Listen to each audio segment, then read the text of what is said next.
दशहरा है आज, बड़े पटाखे चल रहे होंगे।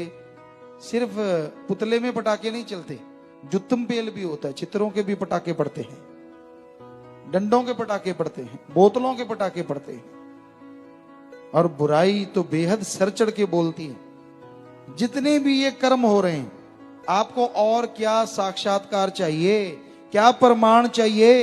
ये जितने भी बुरे कर्म होते हैं, ये सारे रावण करता था।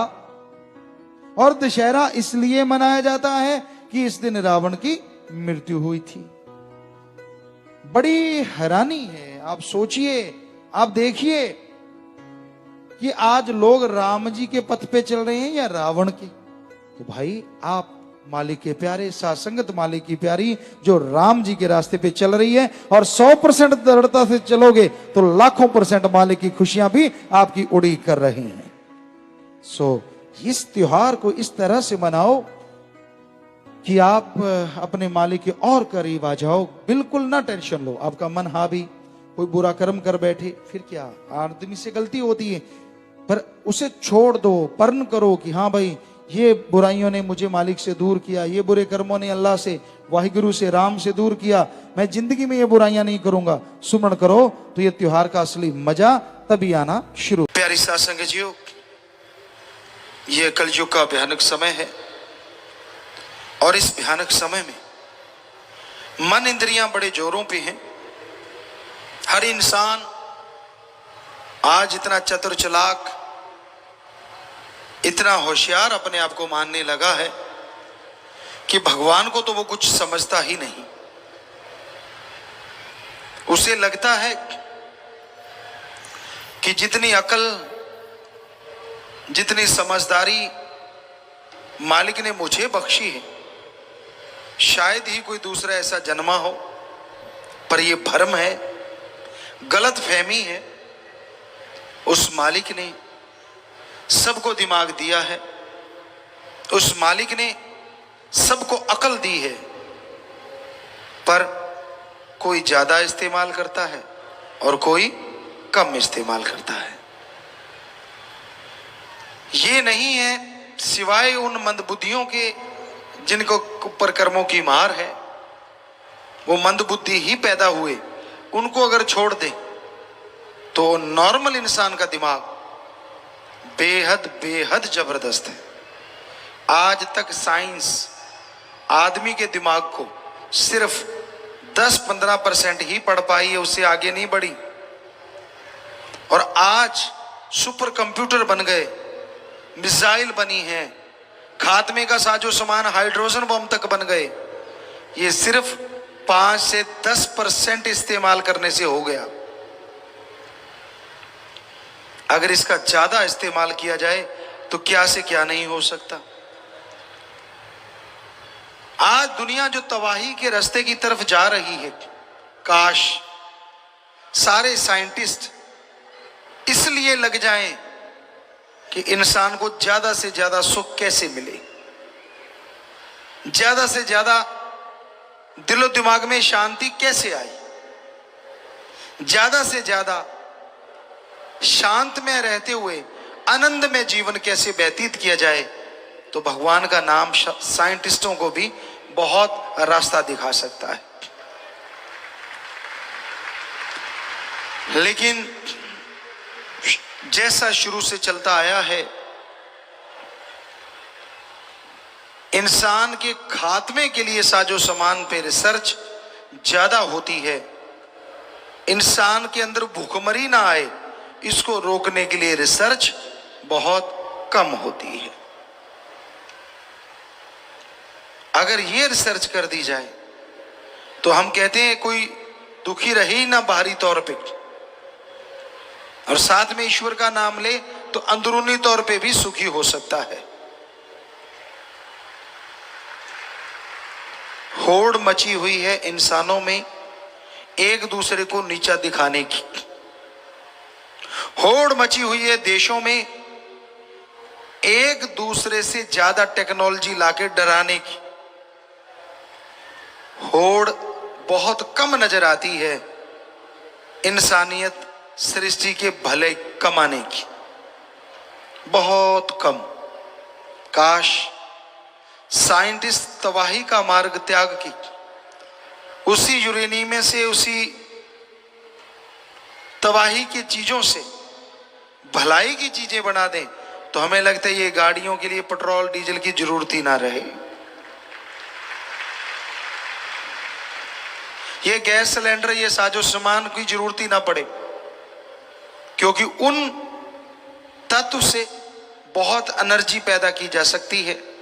सूरज एक ऐसा तत्व है, या दूसरे शब्दों में ऐसी शक्ति है जिससे हम इतनी एनर्जी हासिल कर सकते हैं, इतनी एनर्जी हासिल कर सकते हैं, कोई बैटरी की जरूरत नहीं, कोई डीजल पेट्रोल की जरूरत ना पड़े, कोई गैस सिलेंडर की जरूरत ना पड़े। अगर इस पे पीछे लग जाएं और इसको हम पकड़ लें साइंटिस्ट लोग, तो पूरे घरों में चूल्हे फ्री में चलेंगे, साइकिल गाड़ियां मोटरसाइकिल वगैरह सब फ्री में चलेंगे, क्योंकि साइकिल पे भी इंजन लग जाएगा जब सूर्य से ही चार्ज होना है। पर कोई उधर दिमाग लगाता ही नहीं, एक हद तक दिमाग लगाते हैं, छोड़ देते हैं, और बेचारा कोई सीधा साधा बंदा उसको पकड़ ले तो उसको कह देते हैं तू नहीं कर सकता, तू कानूनी दायरे से बाहर है। बहुत सस्ते में बहुत बढ़िया चीजें बन सकती। डीएनए के इलाज के लिए हमारे डॉक्टर, हमारे साइंटिस्ट अगर लग जाएं, जो रामायण काल में होता था कि आदमी का डीएनए ठीक कर दिया जाता था और वो सैकड़ों साल जिंदगी जीता रहता था, कभी भी उसको दुख नहीं आता था। लेकिन यहां तो दवाई की सारी फैक्ट्रियां बंद हो जाएंगी, वो होने क्यों देंगे डीएनए की टेस्ट? कितनी दवाइयों के बैठे हैं। अब सोच के देखिए, पूरे वर्ल्ड में सबसे ज्यादा मुनाफा कमाते लोग इससे, 3 के 33 लेते हैं, बुरा ना मानना, और क्षेत्रों में भी यही हाल है, पर ख्याल में आ गया तो जो ख्याल में आ गया हमने बोल दिया। हमें ऐसा लगता है, ये हमारे विचार हैं, हो सकता है 3 के 300 भी होते हो, हमें क्या पता, हो तो क्या 3 के 13 ही होते हो, क्या कह सकते हैं, लेकिन है गड़बड़ जरूर, पक्का है।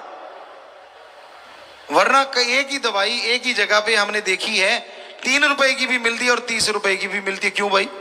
सेम साल्ट है, सेम सब कुछ है। वो बेचारा कोई दानिशमंद देता है, कमाई नहीं करता, वो कहता मैं भी 5 पैसे या 10 रुपए से कमाता हूं, इसका मतलब 2 रुपए 90 पैसे की पड़ती है, और उसी के 30 रुपए भी हमने लेते देखा लोगों को। हर बिजनेस में, हर व्यापार में ये चीजें हो रही हैं। तो काश हमारे साइंटिस्ट, काश हमारे डॉक्टर इस बारे में कदम उठाएं कि हां, इंसानियत के भले के लिए हम डीएनए तक जाएंगे। हमने यहाँ के डॉक्टरों को बोला है, हमारे सत्संगी डॉक्टर यूएसए में भी हैं, हर जगह वो आए भी हैं, तो हम उनको कहते रहते हैं कि बेटा ऐसा रिसर्च करो कि डीएनए के बारे में आप सर्च करो, क्योंकि ऐसा हुआ है, कभी ऐसा था। यहां बहुत सारे आज डॉक्टर भी आए होंगे, क्या आप बता सकते हैं? हम डॉक्टरों से ही पूछना चाहेंगे।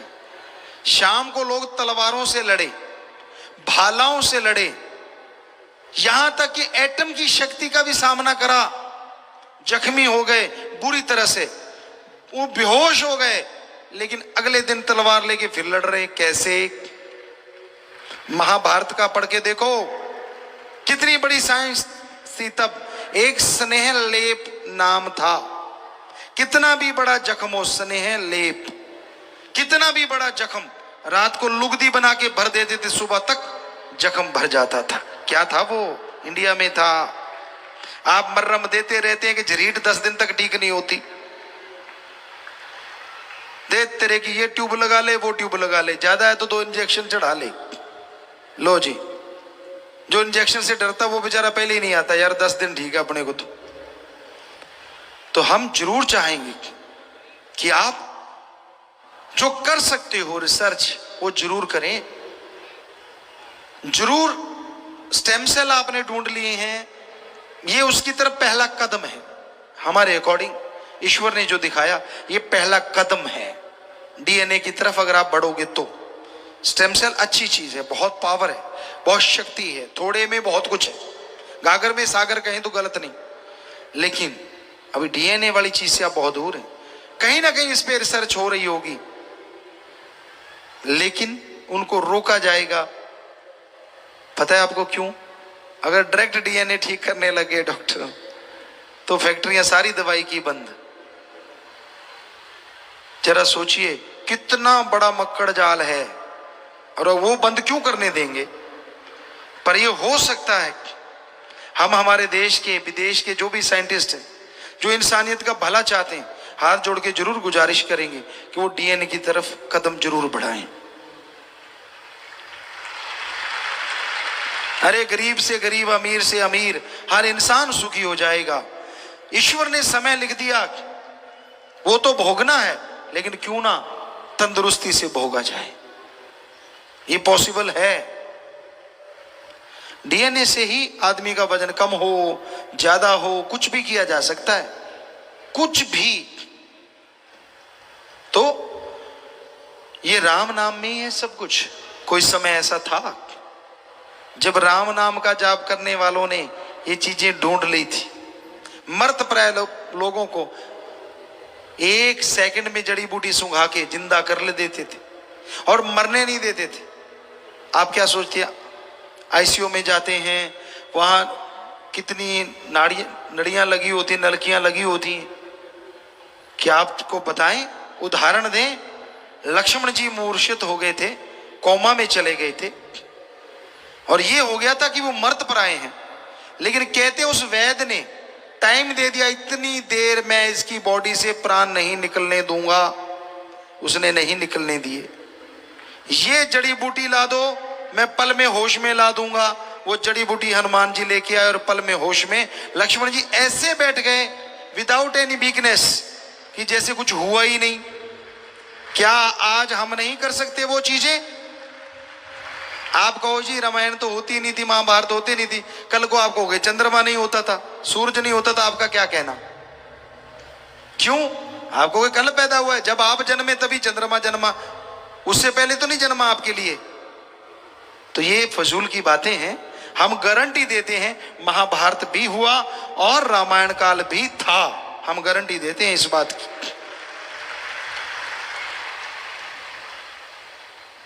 आप उसमें बहुत सारी चीजें जान सकते हो अगर गूढ़ अध्ययन करो, बहुत बहुत कुछ। पर यह संभव तभी होगा ना जब आपकी रिसर्च उसकी तरफ जाएगी, जब आप उस तरफ बढ़ेंगे। जब तक आप उस तरफ बढ़ते नहीं, आपको मंजिल नहीं मिलती। तो बहुत जरूरी है इस कलयुग में, इस भयानक समय में, इंसानियत के लिए, सृष्टि के भले के लिए कुछ ना कुछ किया जाए। और वो किया जा सकता है। पशु नहीं करेंगे, पक्षी नहीं कर सकता, पेड़ पौधे नहीं, लेकिन इन्हीं से मनुष्य करवा सकता है। इंसान एकमात्र ऐसा है जिसके अंदर दिमाग बेहिसाब है। हाथी के सूंड से कम ताकत है इंसान में, पर उसके सिर पे बैठ के यहां मर्जी लेके चला जाता है। शेर दहाड़ मार दे, आदमी का दिमाग फट जाए, पास से मार दे, कान के पर्दे फट जाएं, लेकिन अपने इशारों पे शेर को नचाता है। और क्या क्या उदाहरण दें आपको, क्या नहीं करता इंसान का दिमाग। और वो भी 10 से 15% की रेंज में, और कहीं 50% तक चले जाओ तो पता नहीं क्या से क्या हो जाए। तो कहने का मतलब, आप मंदबुद्धि नहीं है ये सोचा करो। अपने आप को नेगेटिविटी का शिकार मत बनाया करो कि मुझे कुछ नहीं आता, मैं तो फेल ही होऊंगा, मेरे में तो कुछ भी नहीं है। क्यों नहीं है भाई? ये ऊपर का खाना मालिक ने भर रखा है, इस्तेमाल करो ना करो वो आपकी मर्जी है, पर सामान सबका एक क्लास है इस खाने में।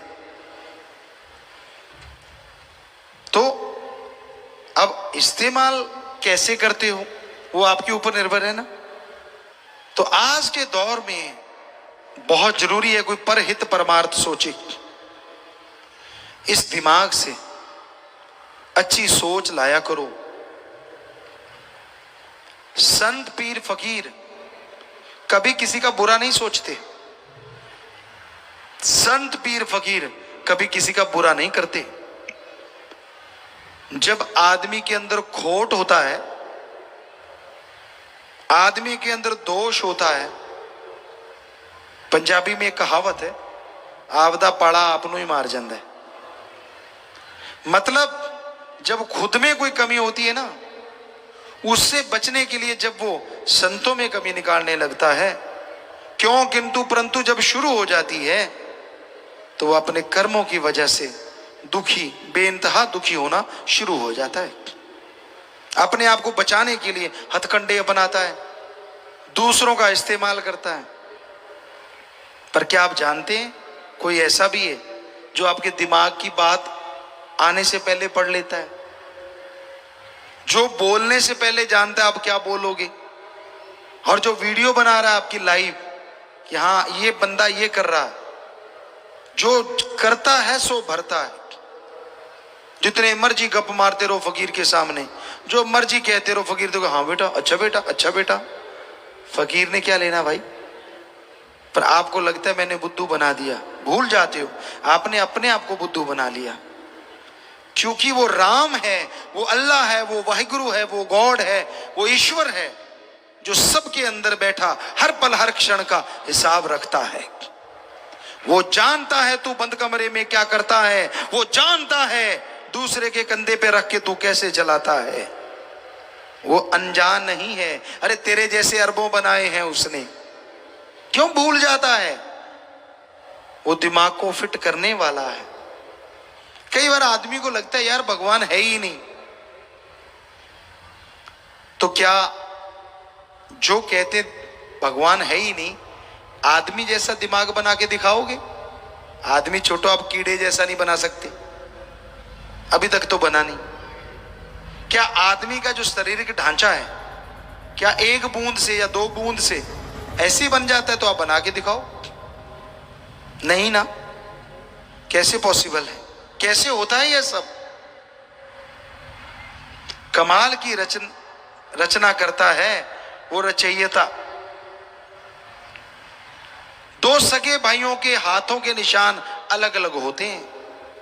दो सगे भाइयों की तकदीर कई बार अलग अलग देखने में मिलती है। एक ही मां, एक ही बाप, एक ही रगों में बहने वाला खून, पर दोनों की तकदीर अलग क्यों? बताइए, बताए कोई साइंटिस्ट का कौन से जीन्स में कमी आ गई भाई? मां भी अमीर, बाप भी अमीर, एक बेटा अमीर और एक गरीब, क्यों? दोनों की औलाद, दोनों का खून। तो बहुत सारे ऐसे सवाल हैं जो साइंस मुंह बाए खड़ी रह जाएगी, उसे समझ नहीं आएगी। पर हां, रूहानियत में इसका जवाब है। जैसे कर्म करते हो वैसा फल आने वाले टाइम में भोगना पड़ता है। मन घड़ंत चीजों पे आप चलते रहते हो और मन इतना जालिम है जो इंसान को डुबोने में ज्यादा देर नहीं करता। कई बार आपको बात सुनाई है आत्मा और मन की, कई बार उदाहरण दिया है आपको कि एक बुजुर्ग माता थी, उसने दो पालतू पशु रखे हुए थे, एक था बंदर, एक था बकरा। एक दिन क्या हुआ, सब्जी काट रही थी, फ्रूट पड़े थे, अचानक संदेश आया कि उनके घर मेहमान आने वाले। तो उसने सोचा चलो दुकान से कुछ सामान ले आऊं। वो चली गई, सब्जी काट रही थी, फ्रूट वहीं पड़ा था, बकरा बंधा था, बंदर बंधा हुआ था। लेकिन हुआ क्या, जब वापस आई तो सारा फ्रूट गायब था और बकरा सब्जी में मुंह मार रहा था, खुला हुआ था। बुजुर्ग औरत ने आप देखा ना ताप, डंडा लिया उठा और 8-10 धर दी। पड़ोसी देख रहा था, उसने रोका, ए माता रुक, ताई रुक। कहने लगी बेटा क्या है? मर जाना, मेरी सारी सब्जी खा गया बकरा। ताई ये गलत। कहते सही क्या है? कहता मैं देख रहा था, ये तेरा जो बंदर है ना, इसने गल से रस्सा निकाला, सारी फ्रूट चट कर गया, आधी सब्जी चट कर गया, और बाद में बकरे का रस्सा खोल दिया, खुद के गले में डाल के आराम से बैठा है। काम उसका है, पड़ बकरे की रही है। तो उसी तरह काम आपके मन का होता है और पड़ आत्मा की रही होती। नेगेटिविटी जिनके अंदर होती है ना, किसी पे उनको यकीन आता ही नहीं, और ऐसे लोग कभी किसी के यकीन के पात्र बन ही नहीं सकते। कितने ही अपने आप को चेंज कर लें, कुछ भी कर लें, बिन पेंदे की लोटे की तरह होते। ना वो राम में यकीन, ना भगवान में यकीन, ना पीर फकीर में यकीन। वो बात सुनाया करते हैं, जमुना गया तो जमुना दास और गंगा गया तो गंगाराम। मतलब जिसने लाया गली ओदे वर तुर चली। अजीबो गरीब बातें हम देखते रहते, चुप रहते हैं, मुस्कुराते रहते हैं, मालिक से दुआ करते रहते हैं सबको सद्बुद्धि बख्शे। लोगों को अपना सिक्का चलाना होता है। जब लगा कि सिक्का नहीं चला तो गड़बड़, और चल गया तो खोटा भी अच्छा। तो राम का नाम इस कलयुग में अति जरूरी है। ओम हरि अल्लाह वाहिगुरु के नाम के बिना आपको सद्बुद्धि नहीं आएगी। आप दूसरों के भले की तो छोड़ो, अपना भी भला नहीं कर पाओगे। राम नाम का सुमरन करना पड़ेगा, भक्ति करनी पड़ेगी। 15 मिनट करो, आधा घंटा करो, वो आपकी मर्जी, पर करो। उससे आपको सही रास्ता मिलेगा, उसी से आप परम पिता परमात्मा की खुशियां हासिल कर पाएंगे। और राम का नाम लेना कितना आसान है। आपको लगता है कि नहीं, पर है आसान। साईं मस्ताना जी, शास्त्रनाम जी दाता ने सिर्फ 3 ही शब्द बना दिए, और अगर एक ग्रंथ दिया होता तो क्या करते आप? अब 3 शब्द भी आप जाप नहीं करना चाहते। कई लोग बड़ा अजीबोगरीब जवाब देते हैं, गुरुजी टाइम नहीं लगता। कमाल है यार, पोटी नहीं जाता क्या? जाता है। आजकल के बच्चे तो आधा घंटा फोन पे मत्था मार के निकाल के आते हैं। उसकी जगह फोन ना ले, राम का नाम जपता रहे, उधर भी काम और उधर भी काम, क्या पता कब मिल जाए राम। पर ना जी, बता कौन सा तेरा काम छुड़वाया? गाड़ी चला रहा है, चलाता जा, हाथों से गाड़ी चला, पैरों से क्लच ब्रेक रेस दबा, और जीवा को अल्लाह वाहिगुरु यार के साथ लगा। बता क्या काम छुड़वाया तेरा? तेरी गाड़ी भी जा रही है और उधर वाली गाड़ी भी जा रही है, क्या पता कौन सी गाड़ी कहां पहुंच जाए। ये फजूल के बहाने ना मारा करो। ऐसे बहाने तो पहली कक्षा में पढ़ने वाले बच्चे भी नहीं मारते, फर्स्ट क्लास वाले जैसे आप मारते हो। टाइम नहीं मिलता, कमाल है। रोटी खाते हो सही टाइम पे, ब्रेकफास्ट करते हो सही टाइम पे, लंच डिनर सही टाइम पे। राम के नाम के टाइम नहीं है। गप मारने हो सारी सारी रात प्रोग्राम चलता है, और सतगुरु के पास बैठना हो तो नींद आने लगती है। सत्संग सुननी हो तो नींद जारी, मुंह फाड़ फाड़ के आवासियां लेता है, चाहे अंदर बैठ के दांत गिन लो। मतलब अजीबोगरीब स्थिति है। गप मार रहे हो, फिर जोश देखो, अच्छा सामने वाला पूछता है मतलब फिर क्या हुआ, वो चुगली निंदा 2-4 और धर देता है, ये हुआ वो हुआ। मतलब इतने चटकारे ले लेके करते, इतना तो अब किसी कंपनी की मशहूरी ना हो जाए, उस गोली में नहीं होता, चूर्ण वाली में। आप समझी गए। तो राम नाम के टाइम पता नहीं आपको क्या हो जाता है, तब क्यों नहीं जाप करते भाई? कपड़े प्रेस करना आप नहीं भूलते। हम कहते हैं, ऐसा नहीं कहते कि मत प्रेस क्यों करते हो, करो। बाल सवारने में शीशा बेचारा आगे से तौबा नहीं करता, वरना आप लगे ही रहते हो, उठा के कभी इधर मारे कभी इधर मारे, कभी इधर मारे कभी इधर मारे। पगड़ी बांधने में, टूटी शूटी लगाने में पता नहीं कितना टाइम। शीशा अगर आम हो तो भाग जाए, लेकिन बेचारा वो तो निर्जीव है। हम नहीं कहते कि मत लगाओ, जितनी मर्जी टूटियां लगाओ। हमारा कहने का मतलब अगर उसके लिए टाइम है तो 10 मिनट अल्लाह वाहिगुरु राम के लिए टाइम क्यों नहीं है आपके पास? कोई जमीन उपजाऊ है या नहीं, जब बीज डलता है तो पता चलता है। और बीज तभी डलेगा जब उस भूमि को संवारा जाता है। पहले हल चलाते हैं, घास फूस साफ करते हैं, फिर पानी देते हैं, खाद डालते हैं, बीज डालते हैं, तो फसल होती है ना। कोई दुकानदार दुकान खोलता है, रंग रोगन करता है, मशहूरी करता है, सामान लाता है, दुकान भरता है, फिर खोलता है, फिर चलती है ना। बच्चे पढ़ाई करते हैं, फर्स्ट क्लास से लेकर डिग्री डिप्लोमे तक कितने साल लगाते हैं, तो मास्टरेट बनते हैं ना, तो वो डिग्रियां हाथ में आती हैं, तो डॉक्टरेट की डिग्री हासिल होती है। और इधर आप कहते नहीं, हमें कोई भगवान दिखा दे, परमात्मा दिखा दे, हम मान जाएंगे।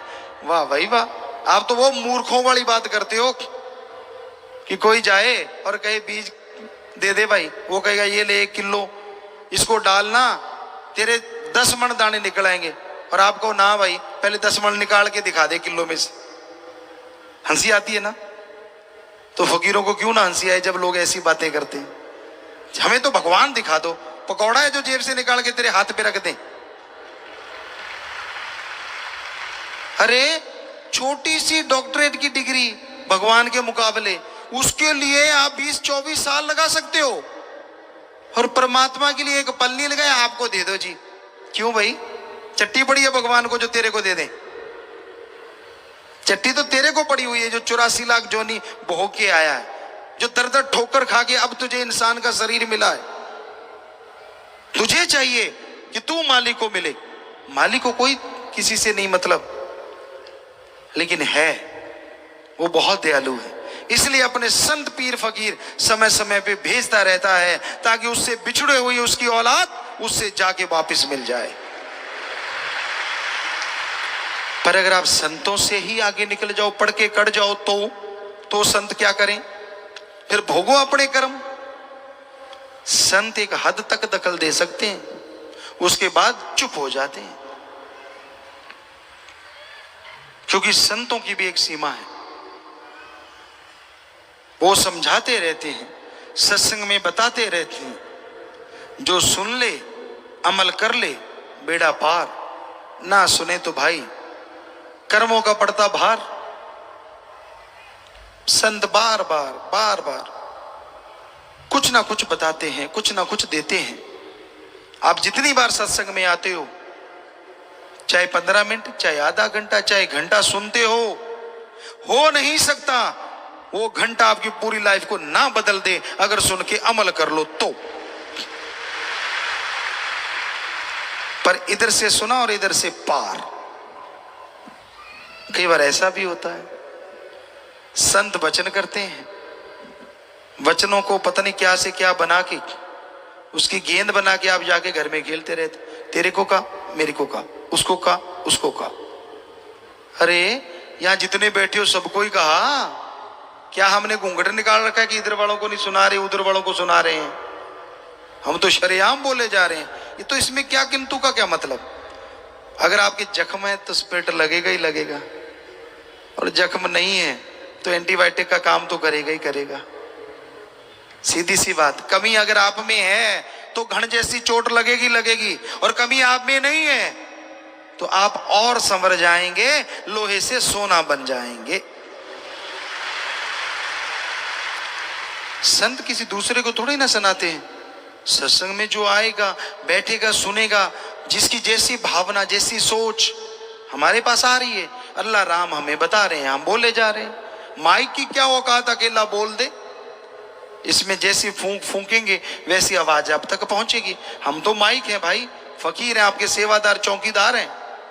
जैसी वो फूंक मार रहा है आप तक आ रही है।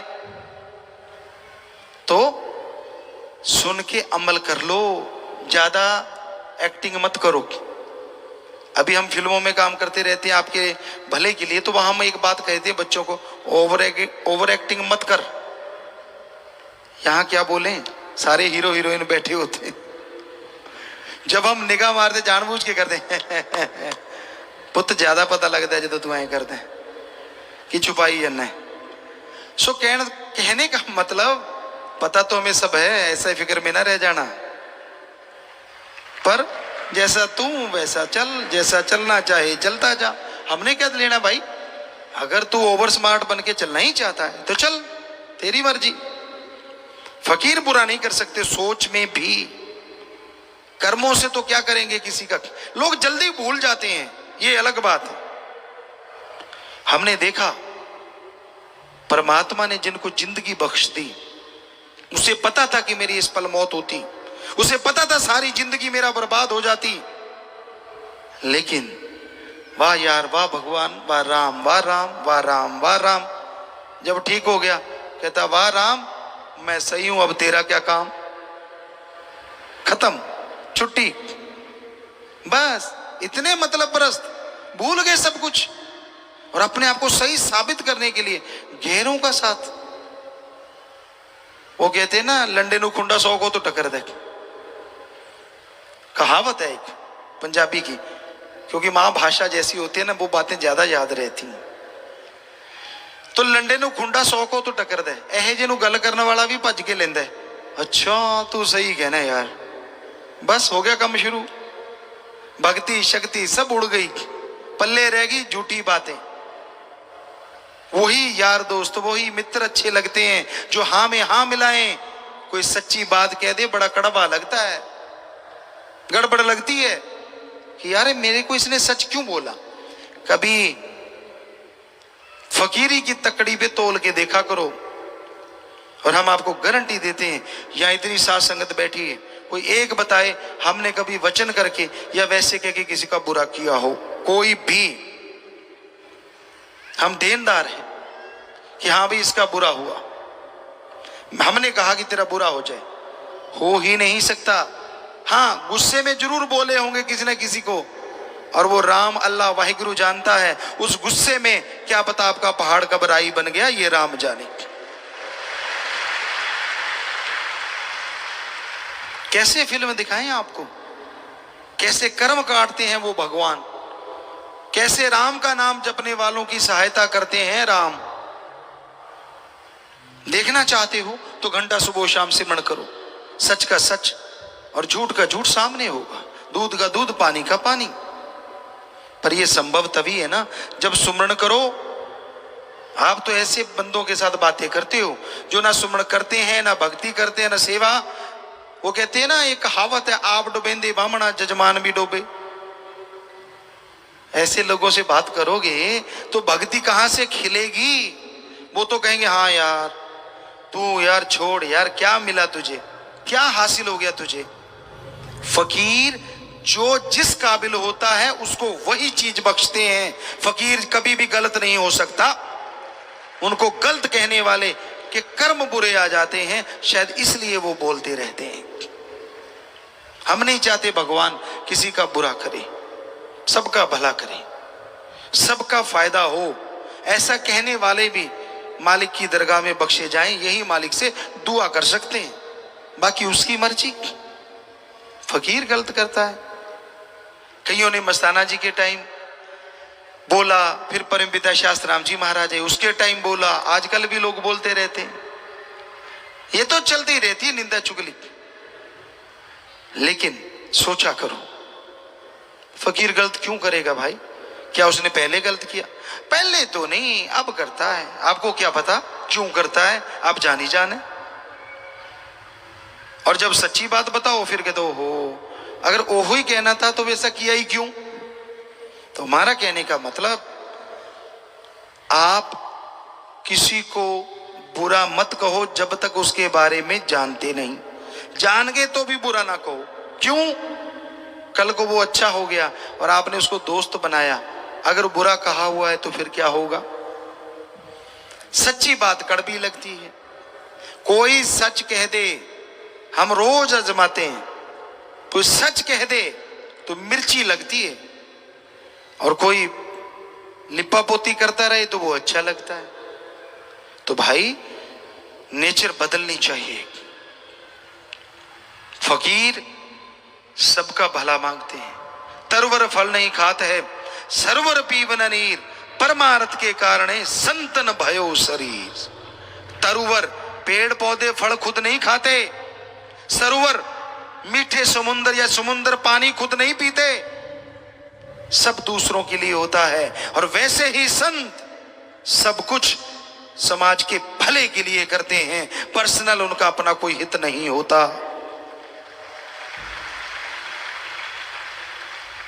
लेकिन पता नहीं, इंसान की बुद्धि भ्रष्ट जब हो जाती है, उसे लगता है, तो भाई हम तो गुजारिश कर सकते हैं। एक कहावत है, पहला मंजे तले सोटी मार। मतलब पहले खुद के बारे में तो विचार कर ले, तू कहां से 30 मार भगता गया? कौन सी ऐसी भक्ति कर रखी है जो तू फकीर को पहचान गया? फकीर की बात में राज होता है, उसे गलत तरीके से मत लिया करो। अगर उसने वचन कहा है 100% आपका फायदा होगा, नुकसान नहीं होगा। तरोड़ मरोड़ के, चटकारे ले लेके, मसाला लगा लगा के कुछ और ना बनाया करो। मर्जी आपकी, हमें कोई दुख नहीं लगता, और लगता भी है। दुख इसलिए नहीं लगता कि हमारी बात क्यों काटी, और लगता इसलिए है कि वो राम ने कहलवाई है, उसमें पता नहीं आपका कितना फायदा होने वाला था और वो आपका नुकसान हो गया। तो भाई फकीर कभी किसी का बुरा नहीं करते, सबका भला सोचते हैं, भला करते हैं। लेकिन कलयुग है, यहां भला किया लोग चुटकियों में भूल जाते हैं। चुटकियों में जिंदगी तक जिस मालिक ने दी हो भूल जाते हैं वो, कि यार मेरी जिंदगी जब उसकी दात है तो मेरा मुझ में क्या है। ऐसे तो नहीं गुरु साहबानों ने लिखा, मेरा मुझ में कुछ नहीं, जो कुछ है सो तेरा, तेरा तुझको सौंपते क्या लागे है मेरा। ये 2 लाइनें ही अगर कोई मान ले तो राम का ऋण कभी ऐसा हो ही ना कि उतार पाए। उसको पता है कि लाइफ में ये पल था और अब ये पल है, किसकी वजह से। तो मतलब ही नहीं है कि इंसान उस राम के प्रति कभी गलत बोले, भगवान के प्रति कभी गलत बोले। लेकिन ये यहां से जिंदगी यहां मिली, और जैसे आपको बोला कि जब सब कुछ ठीक है तो राम का क्या काम, और जब नुकसान होने लगा, घाटा पड़ने लगा, आजा राम आजा राम। तो ये सही नहीं है। एक रस तो रहिए कम से कम, उसका शुक्राना करोगे, हम गारंटी देते हैं शुक्राना नहीं करवाएगा वो, बदले में ढेर लगा देगा वो खुशियों के, दया में रहमत के, कृपा दृष्टि के। हाँ, आप मानो ना मानो वो एक आपकी मर्जी है, आप अपनी राय रखते हैं। आप हर कोई मर्जी के मालिक हैं, आप पशु नहीं हैं जो खूंटे से बंधे हुए हैं। हर इंसान अपनी मर्जी का मालिक, हर किसी में अपनी अकल है। पर कईयों को हमने देखा, जो उनको पहले देखा कई सालों वही हाल, वही अहंकार, वही खुदी, वही सब कुछ, ना बदले। तो भाई फकीर ये नहीं कहते कि तू मेरी पूजा कर, फकीर कहते पूजा उसकी कर जो तेरे अंदर रहता है, पूजा उसकी कर जिसने सारी सृष्टि को बनाया है, पूजा उसकी कर जो अल्लाह वाहिगुरु राम है, उसकी पूजा कर। और पूजा के लिए पैसे ना चढ़ा, पूजा के लिए नोट बोट की जरूरत नहीं है, उसकी पूजा करनी है। अगर तेरी आंख से उसकी याद में तड़पते हुए एक आंसू भी बह गया, वो हीरे जवाहरात से बढ़ के मालिक दान मानेगा और खुशियों से लवरेज कर देगा। पर उसकी याद में, सिर्फ उसकी याद में। हमने देखा है लोग वैराग्य पैदा करने के लिए मरे हुए माँ बाप को याद करके रोने लग जाते हैं। एक्टिंग में तो ठीक है, पर आप ये दिखाओ कि मैं तो भगवान की याद में, मुझे तो जी वैराग्य आ गया, ये गलत है। वैराग्य लाया नहीं जाता, आ जाता है, और वो जो आ जाता है तो ईश्वर को भी ले आता है। तरीके रास्ते भगवान को बहुत जल्दी पाया जाता है। खुश्क निवाजे, खुश्क रोजे, खुश्क भक्ति, खुश्क इबादत, सालों लगे रहो, कुछ फर्क पड़ता नहीं। और तरीके रास्ते, वैराग्य के रास्ते लोग कुछ घंटों में मालिक को पा लेते हैं। तो भाई ये वैराग्य का रास्ता अल्लाह वाहिगुरु राम तक जल्दी ले जाता है। लेकिन भाग्यशाली जीव होता है जिसकी आंखों से 2 बूंदें वाहिगुरु के लिए, राम के लिए गिरती हैं। बेटा नहीं हुआ, आंसू। पशु दूध नहीं दे रहा, आंसू। दुकान में घाटा बढ़ गया तो आंसू। बच्चों के नंबर कम आ गए तो आंसू। क्या है, अगली बार ज्यादा आ जाएंगे।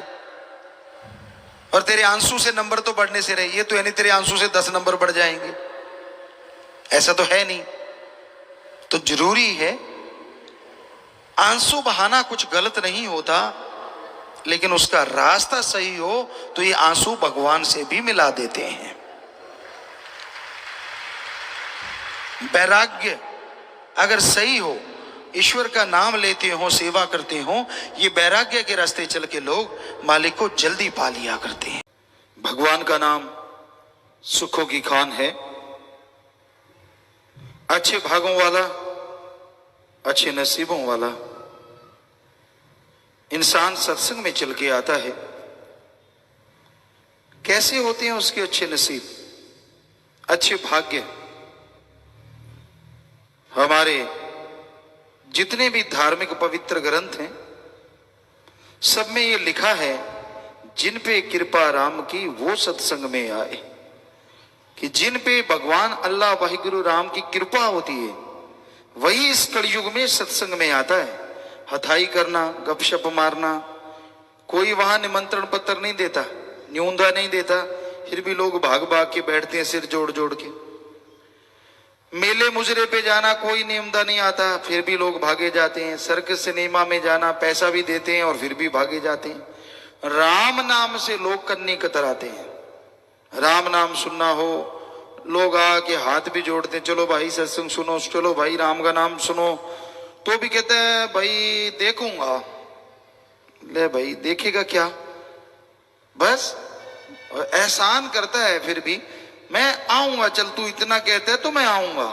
अरे आएगा तो खुद का भाग बनाएगा, उस पे क्या एहसान है, उसका तो शुक्र मना जो तुझे बता रहा है, तुझे में प्रार्थना कर रहा है। और वो प्रार्थना क्यों करता है, क्योंकि उसको भी भगवान खुशी देगा जो भगवान से भगवान की औलाद को मिलाएगा।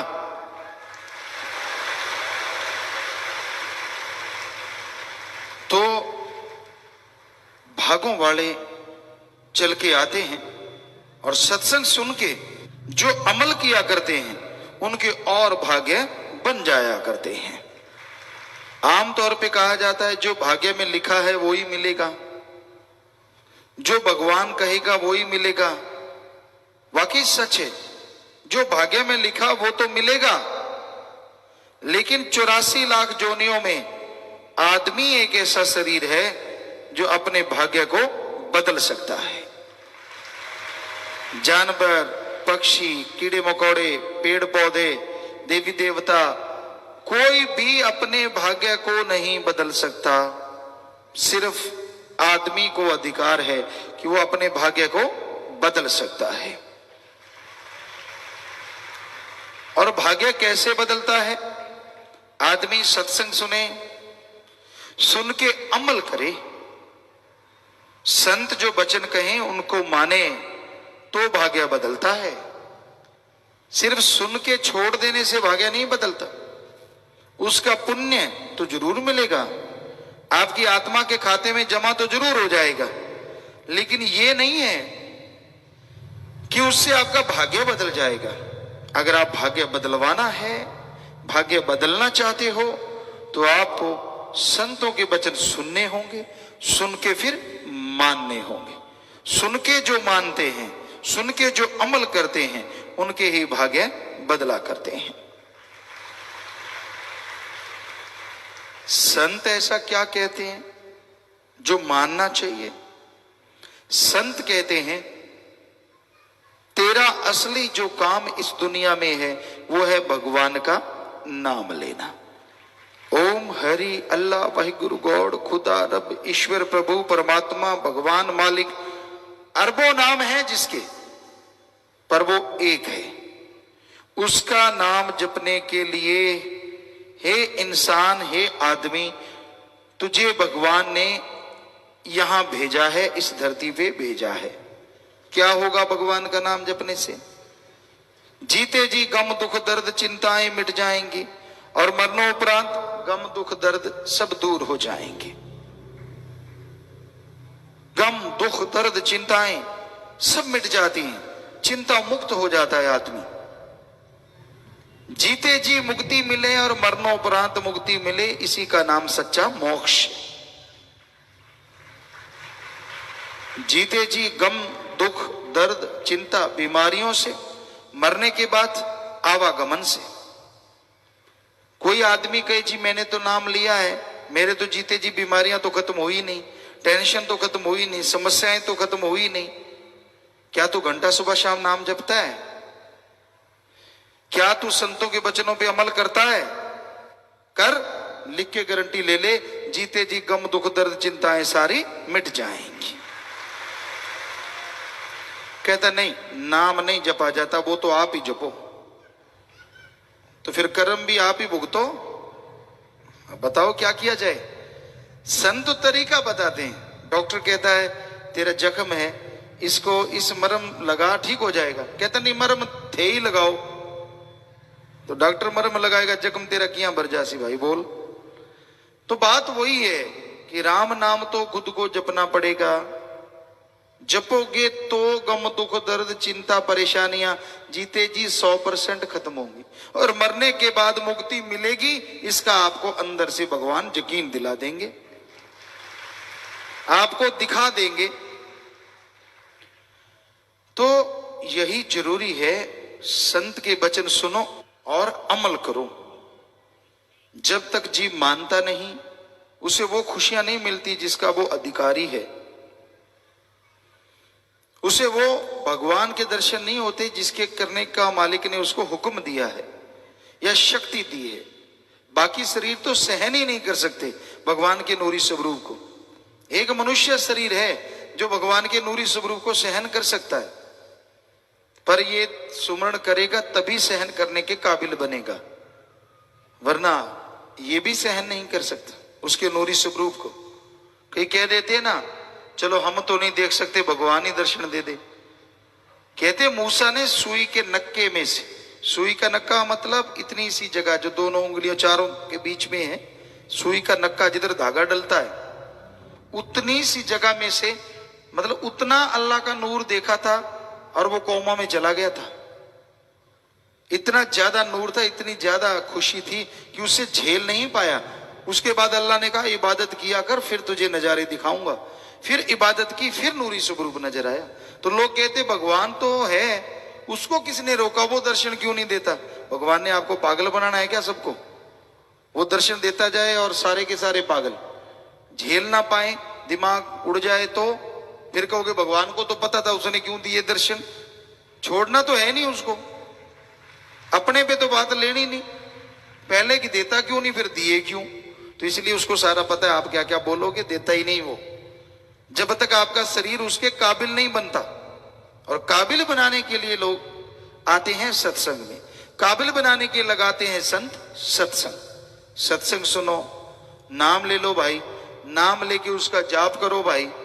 जाप करोगे शरीर उसके लायक बनेगा, फिर वो भगवान आपको हर जगह नजर आएगा, कण कण में नजर आएगा और आपकी खुशियों का लेवल बढ़ता ही चला जाएगा, बढ़ता ही चला जाएगा।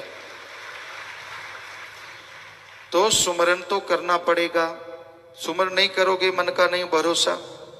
मन कोई छोटी मोटी बात थोड़ी ना है, ये दो धारी तलवार है, दो धारी। इसके इधर भी तलवार के धार है और इधर भी धार है। पहले ये गलतियां करवाता है आदमी से, पाप कर्म करवा लिए, वचन नहीं मानने दिए, बुरे कर्म करवा लिए। अब अगर संत पीर फकीर फिर माफी कर दें कि चल भाई तुझे माफी है, मन फिर दूसरी तरफ चल पड़ता है। अब तुझे खुशी, मतलब ही नहीं है, अब तो तू निगाह में गिर गया, अब थोड़ी ना तू वहां पहुंच सकता है, हो ही नहीं सकता, मतलब ही नहीं है। तो मन ऐसी जालिम ताकत है, दोनों तरफ से नहीं छोड़ता। पहले गलती करवाता है तो गलती करवा देता है, इसलिए नहीं छोड़ता। फिर संत पीर फकीर माफ कर दें, मानने नहीं देता कि तुझे खुशी मिलेगी।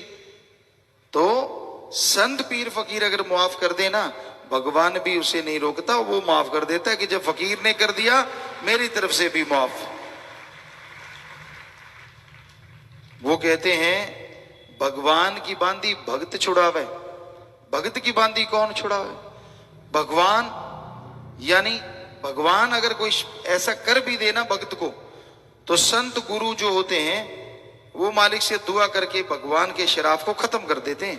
पर गुरु की ना माने जीव और फिर बुरा हाल हो जाए तो फिर भगवान भी दखल नहीं देता भाई, कि जब ये फकीर की नहीं मानता मेरी क्यों मानेगा। फकीर तो सामने नजर आता है, गुरु तो नजर आता है, भगवान तो नजर ही नहीं आता। तो इसलिए संतों की बात सुनो और अमल किया करो, ताकि आपके गम दुख दर्द चिंताएं परेशानियां मिट जाएं। वचनों पे चला करो। कम से कम शुरू कर लो 15 मिनट सुबह शाम सुमन करना, 10 मिनट सुबह शाम सुमन करना। नियम बना लो, नियम। या फिर ऐसा करो 10-12 दिन रोटी ना खाओ, देखते हैं। नहीं, 10-12 दिन 10-12 घंटे में आंखें बाहर आ जाती। कई व्रत रखते हैं 24 घंटे का। हमारे कई बच्चे जो हैं सदब्रह्मचारी भाई बहने, कई रखा करते हैं, पत्नी अब रखते हैं, कुछ नहीं रखते, मर्जी के मालिक। सो जो रखते हैं, पहले कहा करते थे पिताजी बड़ा मुश्किल लगता है, चारों तरफ रोटी रोटी नजर आती है। शुरू में सभी के नहीं, कुछ थे, बाकी तो परवान करते थे। और धीरे धीरे वो ठीक हो गया, उसमें सुमन करने लगे, भक्ति करने लगे, तो खुशियां आनी शुरू हो गई। और कई होते हैं 8 पहर के बाद खाते हैं, और कई होते हैं 8 पहर खाते हैं। खाना तो नहीं छोड़ते, पीना नहीं छोड़ते, चाहे दूध लेट हो जाए, सिर कौन सा ना पाड़ दे एक दूसरे का, इतना लेट कर दिया दे धड़ाक। तो सुमन नहीं करते, भगवान तो कुछ नहीं कहता मेरा सुमन नहीं करते। भाई क्या बात, आज किया नहीं, सुबह शाम क्यों नहीं किया। सुमन को फालतू का काम समझते हैं। और जब जान आ गई आफत में, फिर भगवान ही भगवान, हे राम, हे अल्लाह, हे वाहिगुरु, हे ईश्वर, बचा ले मुझे, बचा ले मुझे, बचा ले मुझे, बचा। क्यों? पहले किधर गया था? पहले तो कभी याद नहीं किया। तो आपको कल भी सुनाया था, दुख में सुमरन सब करें और सुख में करे न कोई, जो सुख में सुमरन करें तो दुख काहे को होए। जब सुख है, जब शांति है, तो सुमरन लगातार करते रहो, ताकि आने वाला दुख आए ना, आने वाली परेशानी ना आए। दुख में करते हैं और दुख में होता नहीं। दुखी इतने होते हैं, परेशानियां इतनी होती हैं, कहता नाम नहीं जपा जाता। तो पहले जप लेता ना, तो तू सुख में जपना चाहता है ना दुख में जपना चाहता है, जपेगा कब। इसलिए भाई सुख में नियम बना लो। जैसे खाना खाना जरूरी, हम आपको रोकते नहीं, खाओ जितना मर्जी, आपकी मर्जी, आपका पेट, आपका काम, बढ़ाओ कम करो जो मर्जी। तो हम तो ये कहते हैं जैसे खाना खाना शरीर के लिए जरूरी, चाहे दूध लेना शरीर के लिए जरूरी, उसी तरह राम का नाम जपना इनसे अरबों गुना ज्यादा जरूरी। टाइम रख लो, टाइम के बिना नहीं जाप होगा। सुबह इस टाइम पे, शाम को इस टाइम पे जाप करेंगे ही करेंगे। अगर करोगे तो जरूर मन काबू में होगा, मालिक की कृपा होगी और अंदर बाहर खुशियों से आप माला माल हो जाए।